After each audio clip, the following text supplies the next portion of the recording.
그럼 어떻게 하면 상상력을 키울 수 있을까? 그거에 대해서는 이제 다시 한번 얘기를 해봐야겠죠. 그 얘기를 지금부터 할 텐데 그 전에 제가 뭐 뉴스 화면인데요. 그 헐리우드에 슈렉이라는 영화를 만들었던 드림웍스라는 회사가 있어요. 근데 그 회사에 뭐랄까 사원들을 대하는 방식이나 이런 것들이 굉장히 독특해요. 거기 있는 자료 화면이 있어서 그걸 잠깐 보여드릴게요. 상상력과 창의력을 최고의 가치로 항상 최고의 작품을 내놓는 비결 살펴보시죠. 드림웍스 애니메이션 스튜디오는 로스앤젤레스에 본사가 있고 샌프란시스코에 자회사인 PDI가 있는데요. 글렌데일 본사는 연못과 분수, 자유롭게 쉴 수 있는 벤치와 산책로가 곳곳에 있어서 회사가 아니라 마치 대학 캠퍼스 같은 느낌입니다.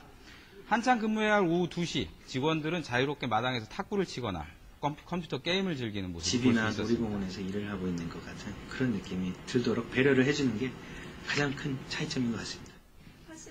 애니메이션 제작에서 가장 중요한 상상력과 창의력을 키우기 위해 불필요한 간섭을 최소화하고 있는 건데요. 해마다 직원들이 참여하는 단편 영화제를 열어서 푸짐한 시상을 하거나 또 1년 내내 계속되는 전문가들의 각종 강의는 관심 있는 직원이라면 누구나 들을 수 있습니다. 디즈니사의 사환으로 시작해서 창의력을 인정받아 승승장구한 경력의 카젠버그 사장은 새롭고 다양한 아이디어를 채택하는데 지휘주 고하를 가리지 않는다고 밝혔습니다. Activities and artistic inspiration and classes that they can take to learn and better themselves, they're all part of what goes into having a special place. 각종 소프트웨어 등 기술 개발에 많은 인력과 돈을 쏟아붓는 것도 아티스트들이 상상력을 마음껏 펼치게 하기 위해서입니다. We invest a tremendous amount in the technology here so that our artists have the very finest tools.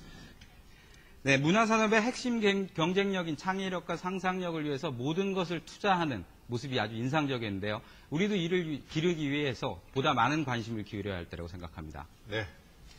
이번 주에는 어떤 영화들이 개봉되는지 소개해 주시죠. 네, 이번 주에도 다양한 영화들이 개봉되는데요. 먼저 아시아는 물론 세계 시장을 노리고 우리나라 영화사가 좀 부럽지 않아요? 저는 이 뉴스를 보고 엄청 부러웠는데 제가 상상력에 대해서 다음 장에 이번 순서에서는 상상력에 대해서 얘기할 텐데 이걸 맨 처음 보여준 이유는 뭐냐면은 상상력이라는 거는 사실은 외부 자극에 의해서 생기는 거죠. 어떻게 보면은 여러분이 가장 많이 보고 많이 읽고 많이 듣고 그런 상태에서 상상력은 더 커질 수 있다고 생각을 합니다. 외부의 자극에 의해서. 그러니까 아까 보시면 알겠지만 드림웍스 같은 경우는 세계적인 애니메이션 회사인데 드림웍스가 슈렉이란 영화가 나오고 나서 굉장히 회사가 커졌는데 그때 당시에 회사의 사장이 누구냐면 스티브 잡스였어요. 잡스가 인수를 하고 나서 굉장히 좋았었어요. 근데 스티브 잡스가 여러분도 아시겠지만 애플사의 창업주인데 잡스 같은 경우에는 상상력이 외부의 자극에 의해서 생겨난다고 생각했고 직원들을 통해서 직원들에게 그런 상상력이 자극을 되는 그런 기회의 장을 주려고 많이 노력을 했고 그게 바로 실적으로 나왔거든요. 그러고 나서 디즈니사에 엄청난 돈을 받고 팔았죠. 그러니까 아까 보면 제프리 카젠버그라는 우리 애가 있는 우리 애가 나왔네. 이거 나온지 몰랐는데 아무튼 응?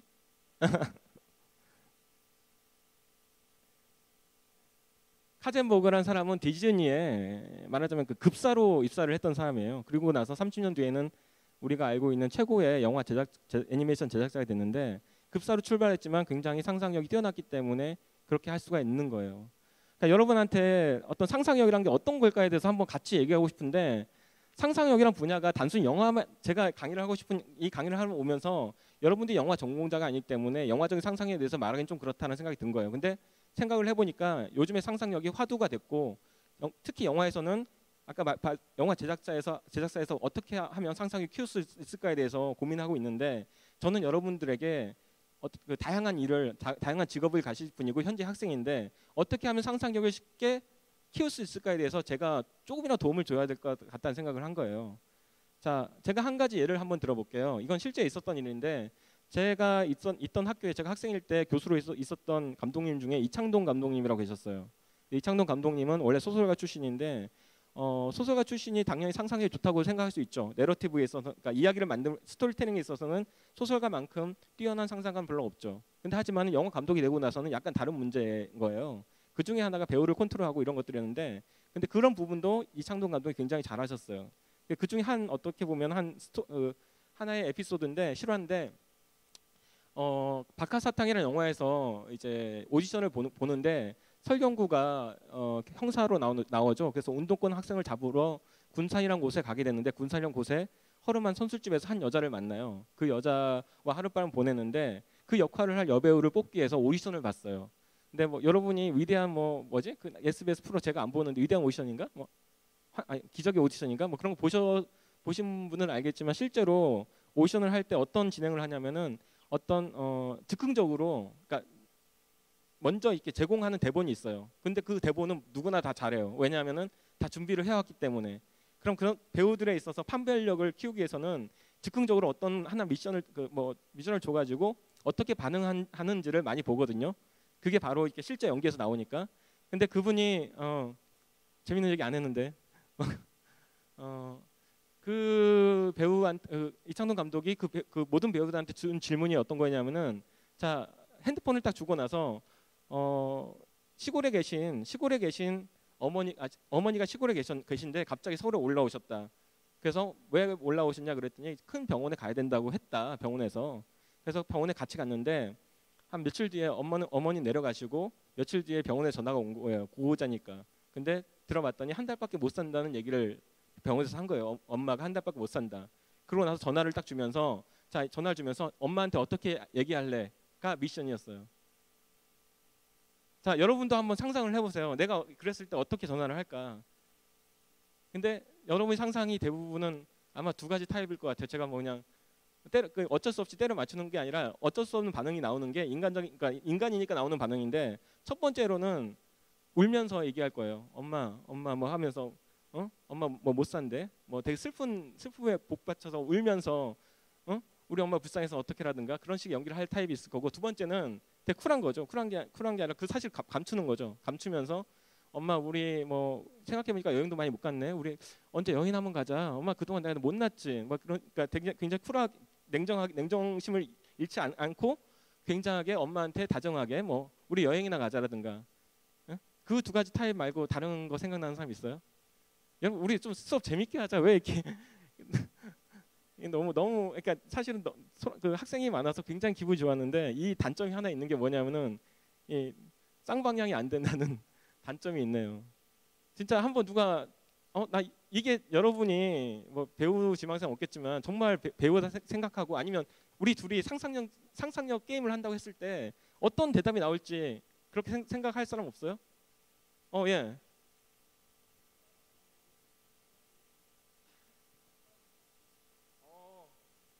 어때요, 여러분? 응? 안 들렸어요? 아니 사실 저 깜짝 놀랐어요 지금. 깜짝 놀란 게 저 학생이 얘기한 게 실제 그 캐스팅된 배우가 했던 행동이에요. 어떤 거냐면 핸드폰을 줬는데 핸드폰이 그 당시에는 그때는 폴더였어 폴더. 그러니까 박하사탕이 꽤 오래된 영화니까 폴더를 열었다 닫았다만 한 거예요. 그래서 이제 그 조 감독이 연기하시라고 시작하시라고 했더니 그 배우가 한 말이 전 다 했는데요. 그거였어요. 뭐냐면 전화 자체를 못 하겠다는 거죠. 별론가? 근데 저는 그 얘기 듣고 깜짝 놀랐어요. 사실 그러니까 누구나 당연히 그 전화를 하는 게 미션이라고 생각하는데 그 이전에 자기가 몰입된다면 그렇게 갑자기 전화를 할 수가 없다는 거죠. 내가 진짜 그런 상황이라면 엄마한테 전화를 못 할 것 같다라는 말을 한 거예요. 그 배우가. 근데 그게 맞는 게 아닐까요? 저는 그런 생각을 했어요. 그게 더 어떻게 보면 마음에서 우러난 거고 그만큼 그게 그 이창동 감독님의 마음을 건드렸고 그 친구가 캐스팅됐어요. 그다음 그 친구가 막 다음에 나올 거는 뭐 굉장히 유명한 배우가 됐다 누구다 하면 좋겠지만 사실은 그렇게 뜨진 않았어요.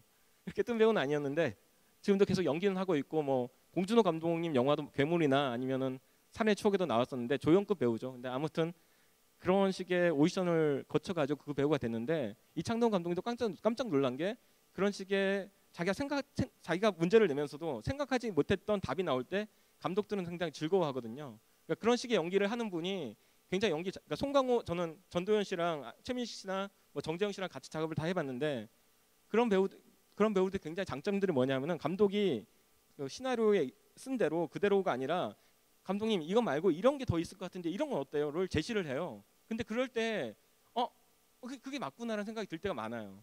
그러니까 배우라고 해서 굉장히 수동적인 게 아니라 좀 그러니까 성공한 배우들의 공통점을 보면은 자기만의 대본의 해석력이 있고 그게 상상력이 발휘돼서 그 연기에 그 상상력이 들어간 거예요. 그러니까 모든 분야의 상상력이 들어갈 수 있다는 거죠.